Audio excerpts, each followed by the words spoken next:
യേശുവേ നന്ദി, യേശുവേ സ്തുതി, യേശുവേ നന്ദി, യേശുവേ സ്തുതി.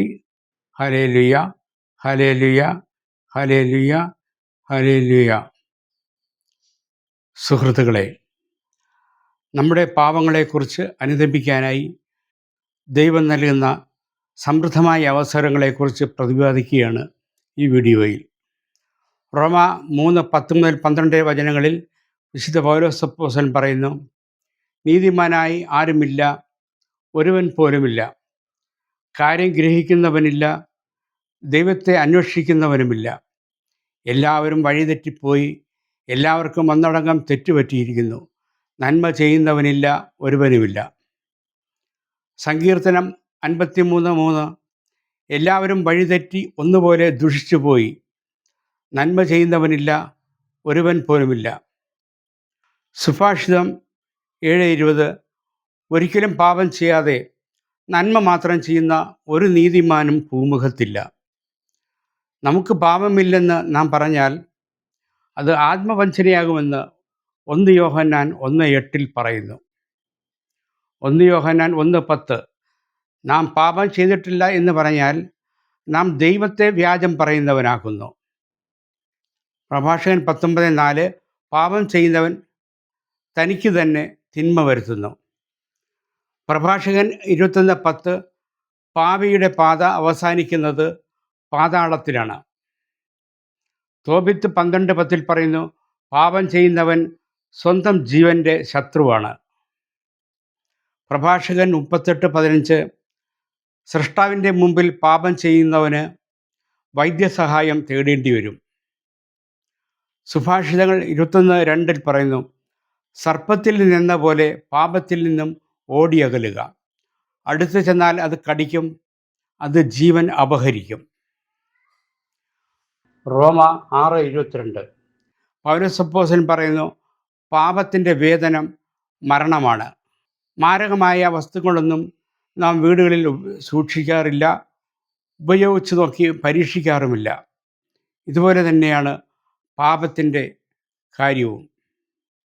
പ്രഭാഷകൻ 5:4, പാപം ചെയ്തിട്ട് എനിക്കെന്ത് സംഭവിച്ചു എന്ന് പറയരുത്, കർത്തൃകോപം സാവധാനമേ വരൂ.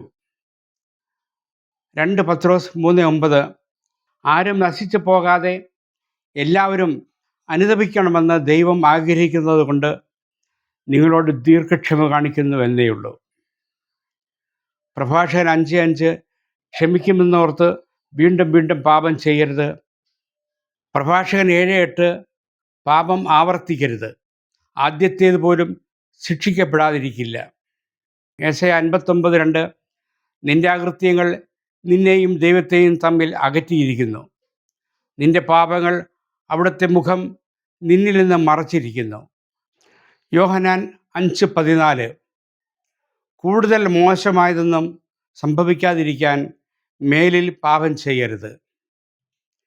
പ്രഭാഷകൻ 23:18-19, ഇരുട്ട് എനിക്ക് മറയാണ്, ഭിത്തികൾ എന്നെ ഒളിപ്പിക്കുന്നു, ആരും എന്നെ കാണുന്നില്ല എന്ന് ആത്മഗതം ചെയ്യുന്നവൻ കർത്താവിൻ്റെ കണ്ണുകൾ സൂര്യനേക്കാൾ 10,000 മടങ്ങ് പ്രകാശമുള്ളതാണ് എന്നറിയുന്നില്ല.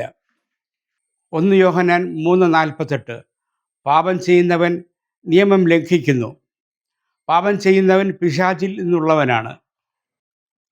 സങ്കീർത്തനം 15:20, പാപം ചെയ്യാൻ അവിടുന്ന് ആർക്കും അനുവാദം കൊടുത്തിട്ടില്ല. 2 പത്രോസ് 2:4, പാപം ചെയ്ത ദൂതന്മാരെ ദൈവം വെറുതെ വിട്ടില്ല. എന്നാൽ 1 തീമോത്തി 2:4, എല്ലാവരും രക്ഷിക്കപ്പെടണമെന്നും സത്യത്തിൻ്റെ അറിവിലേക്ക് വരണമെന്നും അവിടുന്ന് ആഗ്രഹിക്കുന്നു. യെശയ്യാ 1:18, കർത്താവ് അരുളിച്ചെയ്യുന്നു, വരുവിൻ നമുക്ക് രമ്യതപ്പെടാം, നിങ്ങളുടെ പാപങ്ങൾ കടും ചുവപ്പാണെങ്കിലും അവ മഞ്ഞുപോലെ വെണ്മയുള്ളതായിത്തീരും, അവ രക്തവർണ്ണമെങ്കിലും കമ്പിളി പോലെ വെളുപ്പിക്കും. അനുസരിക്കാൻ സന്നദ്ധരെങ്കിൽ നിങ്ങൾ ഐശ്വര്യം ആസ്വദിക്കും, അനുസരിക്കാതെ ധിക്കാരം തുടർന്നാൽ വാളിനിരയായിത്തീരും. പ്രഭാഷകൻ 20:3, കുറ്റം ഏറ്റു പറയുന്നവന് ശിക്ഷ ഒഴിവായി കിട്ടും. മത്തായി 18:14 ഈ ചെറിയവരിൽ ഒരുവൻ പോലും നശിച്ചു പോകാൻ എൻ്റെ സ്വർഗസ്വനായ പിതാവ് ഇഷ്ടപ്പെടുന്നില്ല. യോഹന്നാൻ 3:16 അവനിൽ വിശ്വസിക്കുന്ന ഏവനും നശിച്ചു പോകാതെ നിത്യജീവൻ പ്രാപിക്കുന്നതിനു വേണ്ടി തൻ്റെ ഏകജാതനെ നൽകാൻ തക്കവിധം ദൈവം ലോകത്തെ അത്രമാത്രം സ്നേഹിച്ചു. യോഹന്നാൻ 3:17 ദൈവം തൻ്റെ പുത്രനെ ലോകത്തിലേക്ക് അയച്ചത് ലോകത്തെ ശിക്ഷയ്ക്ക് വിധിക്കാനല്ല, പ്രത്യുത അവൻ വഴി ലോകം രക്ഷ പ്രാപിക്കാനാണ്. അപ്പോസ്തല പ്രവർത്തനങ്ങൾ 17:30 ഇപ്പോൾ എല്ലായിടത്തുമുള്ള സകല ജനങ്ങളും പശ്ചാത്തപിക്കണമെന്ന് അവിടുന്ന് ആജ്ഞാപിക്കുന്നു. അപ്പോസ്തല പ്രവർത്തനങ്ങൾ 3:19 നിങ്ങളുടെ പാപങ്ങൾ മായ്ച്ചു കളയാൻ പശ്ചാത്തപിച്ച് ദൈവത്തിലേക്ക് തിരിയുവിൻ. ഈ ലോകത്തേക്കാൾ വിലയുള്ളതാണ് ഓരോ മനുഷ്യൻ്റെയും ആത്മാവെന്ന് മത്തായി 16:26 ഈശോ വ്യക്തമാക്കുന്നു. എല്ലാവരും മാനസാന്തരപ്പെടുവിൻ, സ്വർഗരാജ്യം സമീപിച്ചിരിക്കുന്നു എന്ന വിശുദ്ധ യോഹന്നാൻ്റെ പ്രസംഗം മത്തായി 3:2 മുതൽ 3 വരെ വാക്യങ്ങളിൽ നാം വായിക്കുന്നു. വിശുദ്ധ സ്നാപയോഹന്നാൻ്റെ ഛേദിക്കപ്പെട്ട ശിരസ് താരത്തിലിരുന്ന് കർത്താവിൻ്റെ വഴി നേരെയാക്കുവിൻ എന്ന് സുവിശേഷം പ്രസംഗിച്ചതായി ക്രൈസ്തവ പാരമ്പര്യം പറയുന്നു. യേശു തൻ്റെ പരസ്യജീവിതം ആരംഭിച്ചത് മർക്കോസ് 1:15 സമയം പൂർത്തിയായി, ദൈവരാജ്യം സമീപിച്ചിരിക്കുന്നു, അനുതപിച്ച് സുവിശേഷത്തിൽ വിശ്വസിക്കുവിൻ എന്ന് ആഹ്വാനം ചെയ്തുകൊണ്ടാണ്. ആയതിനാൽ എല്ലാവർക്കും അനുതപിക്കാനായി ദൈവം സമൃദ്ധമായി അവസരങ്ങൾ നൽകുന്നു. ആദം തെറ്റ് ചെയ്തിട്ടും ദൈവം അന്വേഷിച്ചു ചെന്ന് സംഭാഷണത്തിലേർപ്പെട്ടത് എപ്പോഴെങ്കിലും ആദം തെറ്റ് ഏറ്റു പറയട്ടെ എന്ന് വിചാരിച്ചാണ്. എപ്പോഴെങ്കിലും ഒന്ന് ആദം തെറ്റേറ്റു പറഞ്ഞെങ്കിൽ മാനവരാശിയുടെ ചരിത്രം മറ്റൊന്നാകുമായിരുന്നു. പുറപ്പാട് 7 മുതൽ 14 വരെയുള്ള അധ്യായങ്ങളിൽ ഈജിപ്തിലെ ഫറവോ രാജാവിന് 10 അവസരങ്ങൾ മോശ വഴി ദൈവം നൽകുന്നതായി നാം വായിക്കുന്നു. അത് പ്രയോജനപ്പെടുത്താതിരുന്നതിനാൽ സഹിക്കേണ്ടി വന്ന ദുരിതങ്ങളും കഷ്ടതകളും പുറപ്പാട് പുസ്തകത്തിൽ തന്നെ വായിക്കുന്നു. മാരകമായ 2 പാപങ്ങൾ ചെയ്തിട്ടും ജനങ്ങളാരും അറിയില്ലല്ലോ എന്ന് ആശ്വസിച്ചിരുന്ന ദാവീദ് രാജാവിനോട് നാഥാൻ പ്രവാചകൻ പ്രത്യക്ഷപ്പെട്ട് തൻ്റെ തെറ്റിൻ്റെ ഗൗരവം ബോധ്യപ്പെടുത്തിയപ്പോൾ അനുതപിച്ച ദാവീദ് രാജാവ് പാടിയ സങ്കീർത്തനമാണ് സങ്കീർത്തനം 51. സങ്കീർത്തനം 51 ദാവീദ് രാജാവിൻ്റെ അനുതാപ സങ്കീർത്തനം. ദൈവമേ, അങ്ങയുടെ കാരുണ്യത്തിനൊത്ത് എന്നോട് ദയ തോന്നണമേ. അങ്ങയുടെ കാരുണ്യാതിരേകത്തിനൊത്ത് എൻ്റെ അതിക്രമങ്ങൾ മായ്ച്ചു കളയണമേ. എൻ്റെ അകൃത്യം നിശേഷം കഴുകിക്കളയണമേ. എൻ്റെ പാപത്തിൽ നിന്ന് എന്നെ ശുദ്ധീകരിക്കണമേ. എൻ്റെ അതിക്രമങ്ങൾ ഞാനറിയുന്നു, എൻ്റെ പാപം എപ്പോഴും എൻ്റെ കൺമുൻപിലുണ്ട്. അങ്ങേക്കെതിരായി, അങ്ങേക്ക് മാത്രം എതിരായി ഞാൻ പാപം ചെയ്തു. അങ്ങയുടെ മുൻപിൽ ഞാൻ തിന്മ പ്രവർത്തിച്ചു. അതുകൊണ്ട് അങ്ങയുടെ വിധി നിർണയത്തിൽ അങ്ങ് നീതിയുക്തനാണ്. അങ്ങയുടെ വിധിവാചകം കുറ്റമറ്റതാണ്. പാപത്തോടെയാണ് ഞാൻ പിറന്നത്. അമ്മയുടെ ഉദരത്തിൽ ഉരുവായപ്പോഴേ ഞാൻ പാപിയാണ്. ഹൃദയ പരമാർത്ഥതയാണ് ഞാൻ ആഗ്രഹിക്കുന്നത്. ആകയാൽ എൻ്റെ അന്തരംഗത്തിൽ ജ്ഞാനം പകരണമേ. ഈ സോപ്പ് കൊണ്ട് എന്നെ പവിത്രീകരിക്കണമേ. ഞാൻ നിർമ്മലനാകും, എന്നെ കഴുകണമേ. ഞാൻ മഞ്ഞിനേക്കാൾ വെണ്മയുള്ളവനാകും. എന്നെ സന്തോഷഭരിതനാക്കണമേ. അവിടുന്ന് തകർത്ത എൻ്റെ അസ്ഥികൾ ആനന്ദിക്കട്ടെ. എൻ്റെ പാപങ്ങളിൽ നിന്ന് മുഖം മറയ്ക്കണമേ. എൻ്റെ അകൃത്യങ്ങൾ മായ്ച്ചു കളയണമേ. ദൈവമേ, നിർമ്മലമായ ഹൃദയം എന്നിൽ സൃഷ്ടിക്കണമേ. അചഞ്ചലമായ ഒരു നവചൈതന്യം എന്നിൽ നിക്ഷേപിക്കണമേ. അങ്ങയുടെ സന്നിധിയിൽ നിന്ന് എന്നെ തള്ളിക്കളയരുതേ. അങ്ങയുടെ പരിശുദ്ധാത്മാവിനെ എന്നിൽ നിന്നെടുത്തു കളയരുതേ. അങ്ങയുടെ രക്ഷയുടെ സന്തോഷം എനിക്ക് വീണ്ടും തരണമേ. ഒരുക്കമുള്ള ഹൃദയം നൽകി എന്നെ താങ്ങണമേ. അപ്പോൾ അതിക്രമികളെ ഞാൻ അങ്ങയുടെ വഴി പഠിപ്പിക്കും. പാപികൾ അങ്ങയിലേക്ക് തിരിച്ചു വരും. ദൈവമേ, എൻ്റെ രക്ഷയുടെ ദൈവമേ, രക്തപാതകത്തിൽ നിന്ന് എന്നെ രക്ഷിക്കണമേ. ഞാൻ അങ്ങയുടെ രക്ഷയെ ഉച്ചത്തിൽ പ്രകീർത്തിക്കും. കർത്താവേ, എൻ്റെ അധരങ്ങളെ തുറക്കണമേ. എൻ്റെ നാവ് അങ്ങയുടെ സ്തുതികൾ ആലപിക്കും. ബലികളിൽ അങ്ങ് പ്രസാദിക്കുന്നില്ല. ഞാൻ ദഹനബലി അർപ്പിച്ചാൽ അങ്ങ് സന്തുഷ്ടനാവുകയില്ല. ഉരുകിയ മനസ്സാണ് ദൈവത്തിന് സ്വീകാര്യമായ ബലി. ദൈവമേ, നുറുങ്ങിയ ഹൃദയത്തെ അങ്ങ് നിരസിക്കുകയില്ല. അങ്ങ് പ്രസാദിച്ച് സിയോന് നന്മ ചെയ്യണമേ. ജെറുസലേമിൻ്റെ കോട്ടകൾ പുതുക്കി പണിയണമേ. അപ്പോൾ അവിടുന്ന് നിർദ്ദിഷ്ട ബലികളിലും ദഹനബലികളിലും സമ്പൂർണ്ണ ദഹനബലികളിലും പ്രസാദിക്കും. അപ്പോൾ അങ്ങയുടെ ബലിപീഠത്തിൽ കാളകൾ അർപ്പിക്കപ്പെടും. അതിക്രമങ്ങൾക്ക് മാപ്പ് ലഭിച്ചവൻ്റെ സൗഭാഗ്യത്തെക്കുറിച്ച് ദാവീദ് രാജാവ് പാടിയ സങ്കീർത്തനമാണ് സങ്കീർത്തനം 32. മാപ്പ് ലഭിച്ചവൻ്റെ ആനന്ദം. സങ്കീർത്തനം 32. അതിക്രമങ്ങൾക്കു മാപ്പും പാപങ്ങൾക്കു മോചനവും ലഭിച്ചവൻ ഭാഗ്യവാൻ. കർത്താവ് കുറ്റം ചുമത്താത്തവനും ഹൃദയത്തിൽ വഞ്ചനയില്ലാത്തവനും ഭാഗ്യവാൻ. ഞാൻ പാപങ്ങൾ ഏറ്റുപറയാതിരുന്നപ്പോൾ ദിവസം മുഴുവൻ കരഞ്ഞ് എൻ്റെ ശരീരം ക്ഷയിച്ചുപോയി. രാവും പകലും അങ്ങയുടെ കരം എൻ്റെ മേൽ പതിച്ചിരുന്നു. വേനൽക്കാലത്ത് ചൂട് കൊണ്ടെന്ന പോലെ എൻ്റെ ശക്തി വരണ്ടുപോയി. എൻ്റെ പാപം അവിടുത്തോട് ഞാൻ ഏറ്റുപറഞ്ഞു. എൻ്റെ അകൃത്യം ഞാൻ മറച്ചു വച്ചില്ല. എൻ്റെ അതിക്രമങ്ങൾ കർത്താവിനോട് ഞാൻ ഏറ്റുപറയും എന്ന് ഞാൻ പറഞ്ഞു. അപ്പോൾ എൻ്റെ പാപം അവിടുന്ന് ക്ഷമിച്ചു. ആകയാൽ ദൈവഭക്തർ ആപത്തിൽ അവിടുത്തോട് പ്രാർത്ഥിക്കട്ടെ. കഷ്ടത കരകവിഞ്ഞൊഴുകിയാലും അത് അവരെ സമീപിക്കുകയില്ല. അവിടുന്ന് എൻ്റെ അഭയസങ്കേതമാണ്. അനർത്ഥങ്ങളിൽ നിന്ന് അവിടുന്ന് എന്നെ രക്ഷിക്കുന്നു.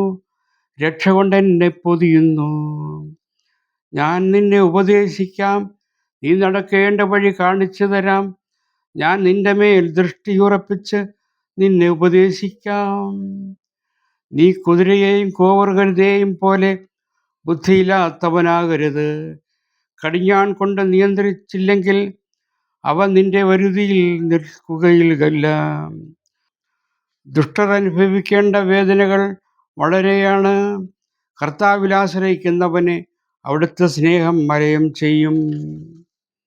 നീതിമാന്മാരെ കർത്താവിൽ ആനന്ദിക്കുവിൻ. പരമാർത്ഥ ഹൃദയരെ ആഹ്ലാദിച്ച് ആർത്തു വിളിക്കുവിൻ. തന്നെ ഒറ്റിക്കൊടുക്കാനായി തീരുമാനിച്ചിരുന്ന യൂദാസിനോട് തെറ്റിൽ നിന്ന് പിന്മാറാൻ അവസാന അത്താഴ സമയത്ത് യേശു പല പ്രാവശ്യം മുന്നറിയിപ്പ് നൽകുകയുണ്ടായി. മറ്റ് അപ്പോസ്തലന്മാർക്ക് മനസ്സിലാകാത്ത വിധത്തിലായിരുന്നു യേശുവിൻ്റെ മുന്നറിയിപ്പുകൾ. എന്നാൽ സമ്പത്തിൽ കണ്ണു നട്ടിരുന്ന യൂദാസ് യേശുവിൻ്റെ മുന്നറിയിപ്പുകൾ ചെവിക്കൊണ്ടില്ല. യേശുവിനെ ഒറ്റിക്കൊടുത്ത യൂദാസ് കുറ്റബോധത്താലും നൈരാശ്യത്തിലുമാണ്ട് ആത്മഹത്യ ചെയ്യുകയായിരുന്നു. യൂദാസിൻ്റെ തെറ്റിന് ശേഷം യേശുവിനെ തള്ളിപ്പറഞ്ഞ പത്രോസ് അപ്പോസ്തലൻ താൻ ചെയ്ത തെറ്റിനെ ഓർത്ത് അനുതപിച്ചപ്പോൾ യേശു ക്ഷമിക്കുകയും സഭയുടെ ആദ്യത്തെ മാർപ്പാപ്പയാക്കി നിയമിക്കുകയും ചെയ്തു. ദാവീദ് രാജാവ് അനുതപിച്ചപ്പോൾ എൻ്റെ ഹൃദയത്തിനിണങ്ങിയ ഒരു മനുഷ്യനെ ഞാൻ കണ്ടെത്തിയിരിക്കുന്നു എന്ന് അപ്പോസ്തല പ്രവർത്തനങ്ങൾ 13:22 ദൈവം പറയുന്നു. ആത്മഹത്യ ചെയ്തില്ലായിരുന്നെങ്കിൽ അനുതപിക്കാനായി ഒരവസരം ദൈവം യൂദാസിന് കൊടുക്കുമായിരുന്നു. അതോടെ യൂദാസിനെ ദൈവം മാറോട് ചേർത്ത് പിടിക്കുന്ന ഒരു വാക്യം നമുക്ക് ബൈബിളിൽ ലഭ്യമായേനും. അനുതപിക്കാത്തവരെ ശാസിച്ചിട്ട് നിങ്ങൾക്ക് ദുരിതം എന്നാണ് മത്തായി 11:20 മുതൽ 24 വാക്യങ്ങളിൽ യേശു പറയുന്നത്. ലൂക്കാ 13:5 യേശു പറയുന്നു, പശ്ചാത്തപിക്കുന്നില്ലെങ്കിൽ നിങ്ങളെല്ലാവരും ഇതുപോലെ നശിക്കും. ഭൂമികുലുക്കം, സുനാമി, പലവിധത്തിലുള്ള വൈറസ് രോഗങ്ങൾ, മനുഷ്യനിർമ്മിതമായ യുദ്ധങ്ങളും ഭീകരപ്രവർത്തനങ്ങളും എല്ലാം ദൈവം മനുഷ്യനെ അനുതപിക്കാനായി അനുവദിക്കുന്ന ക്ലേശങ്ങളാണ്. യെശയ്യാ 38:17 എൻ്റെ കഠിനവേദന എൻ്റെ നന്മയ്ക്ക് വേണ്ടിയായിരുന്നു. സങ്കീർത്തനം 119:71 പറയുന്നു, ദുരിതങ്ങൾ എനിക്ക് ഉപകാരമായി, തന്മൂലം ഞാൻ അങ്ങയുടെ ചട്ടങ്ങൾ അഭ്യസിച്ചുവല്ലോ. വെളിപാട് 3:19 ഞാൻ സ്നേഹിക്കുന്നവരെ ശാസിക്കുകയും ശിക്ഷിക്കുകയും ചെയ്യുന്നു. അതുകൊണ്ട് തീക്ഷ്ണതയുള്ളവരാകുക, അനുതപിക്കുക, ഇതാ ഞാൻ വാതിലിൽ മുട്ടുന്നു. മത്തായി 1:21 യേശു തൻ്റെ ജനത്തെ അവരുടെ പാപത്തിൽ നിന്ന് മോചിപ്പിക്കും. ലൂക്കാ 2:31 ശിശുവായ യേശുവിനെ കയ്യിലെടുത്ത് ദൈവത്തെ സ്തുതിച്ചുകൊണ്ട് ശിമയോൻ പറഞ്ഞു, സകല ജനങ്ങൾക്കും വേണ്ടി അങ്ങ് ഒരുക്കിയിരിക്കുന്ന രക്ഷ എൻ്റെ കണ്ണുകൾ കണ്ടു കഴിഞ്ഞു. യോഹന്നാൻ 1:29 സ്നാപയോഹന്നാൻ യേശുവിനെ കണ്ടിട്ട് പറഞ്ഞു, ഇതാ ലോകത്തിൻ്റെ പാപം നീക്കുന്ന ദൈവത്തിൻ്റെ കുഞ്ഞാട്. 1 യോഹന്നാൻ 1:7 യേശുവിൻ്റെ രക്തം എല്ലാ പാപങ്ങളിൽ നിന്നും നമ്മെ ശുദ്ധീകരിക്കുന്നു. 1 യോഹന്നാൻ 1:9 നാം പാപങ്ങൾ ഏറ്റുപറയുന്നെങ്കിൽ അവൻ വിശ്വസ്തനും നീതിമാനുമാകയാൽ പാപങ്ങൾ ക്ഷമിക്കുകയും ശുദ്ധീകരിക്കുകയും ചെയ്യും. പ്രഭാഷകൻ 15:16 അഗ്നിയും ജലവും അവിടുന്ന് നിന്റെ മുന്നിൽ വച്ചിരിക്കുന്നു. പ്രഭാഷകൻ 15:17 ജീവനും മരണവും മനുഷ്യൻ്റെ മുന്നിലുണ്ട്, ഇഷ്ടമുള്ളത് അവന് തിരഞ്ഞെടുക്കാം. നിയമാവർത്തനം 30:19 ജീവനും മരണവും അനുഗ്രഹവും ശാപവും ഞാൻ നിന്റെ മുന്നിൽ വച്ചിരിക്കുന്നു. നീയും നിന്റെ സന്തതികളും ജീവിക്കേണ്ടതിന് ജീവൻ തിരഞ്ഞെടുക്കുക. നിന്റെ ദൈവമായ കർത്താവിനെ സ്നേഹിച്ച് അവിടുത്തെ വാക്കുകേട്ട് അവിടുത്തോട് ചേർന്ന് നിൽക്കുക. നിനക്ക് ജീവനും ദീർഘായുസ്സും ലഭിക്കും. റോമാ 2:4 അനുതാപത്തിലേക്ക് നയിക്കുകയാണ് ദൈവത്തിൻ്റെ കരുണയുടെ ലക്ഷ്യം. ലൂക്കാ 15:10 അനുതപിക്കുന്ന ഒരു പാപിയെക്കുറിച്ച് ദൈവത്തിൻ്റെ ദൂതന്മാരുടെ മുമ്പിൽ സന്തോഷമുണ്ടാകും.